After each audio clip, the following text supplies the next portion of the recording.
मध्य प्रदेश के hill station Pachmarhi में मोहन सरकार की कैबिनेट बैठक हुई। कई बड़े फैसले लिए गए।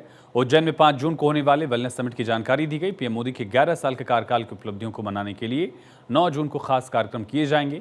श्रम विभाग में बड़े बदलाव किए गए। महिलाओं के लिए रात के समय सुरक्षित काम करने की अनुमति, ठेका श्रमिकों की संख्या बढ़ाने जैसे नियमों में संशोधन किया गया।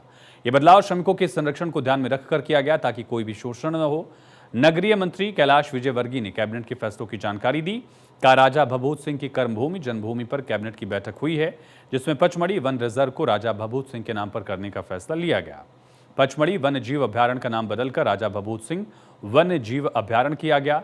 इंदौर में मेट्रो की शुरुआत हो गई। अब उज्जैन तक ले जाया जाएगा। 2028 से के पहले इंदौर उज्जैन के बीच मेट्रो चलाने के लिए तेजी से काम। 5 जून को उज्जैन में आयुष मंत्रालय की तरफ से वेलनेस समिट का आयोजन किया जाएगा। जनजाति वर्ग का अलग अलग सम्मेलन होगा। डिंडौरी में 7 जून को बैगा समाज का सम्मेलन, शहडोल में 9 जून को कोल सम्मेलन, शिवपुरी में 18 जून को सहरिया जाति का सम्मेलन, कुरखू जाति का भी सम्मेलन होगा। 9 जून से 21 जून तक प्रधानमंत्री के 11 वर्ष पूरे होने पर पूरे प्रदेश में कार्यक्रम होंगे। राजस्व और लैंड रिकॉर्ड कमिश्नर को मर्ज किया जाएगा।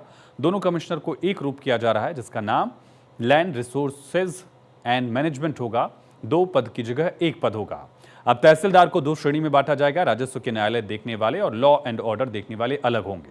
राजस्व विभाग में 500 पदों को खत्म कर कुल 1200 नए पदों का सृजन किया जाएगा। श्रम विभाग में संशोधन को मंजूरी मिली।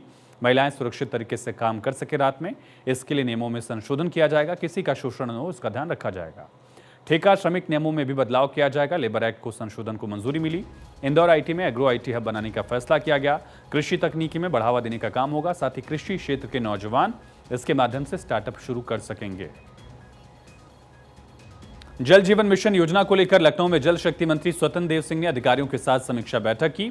जल शक्ति मंत्री ने अधिकारियों को सख्त निर्देश दिया। कहा, जल जीवन मिशन परियोजना में किसी भी तरह का कोई समझौता नहीं होना चाहिए।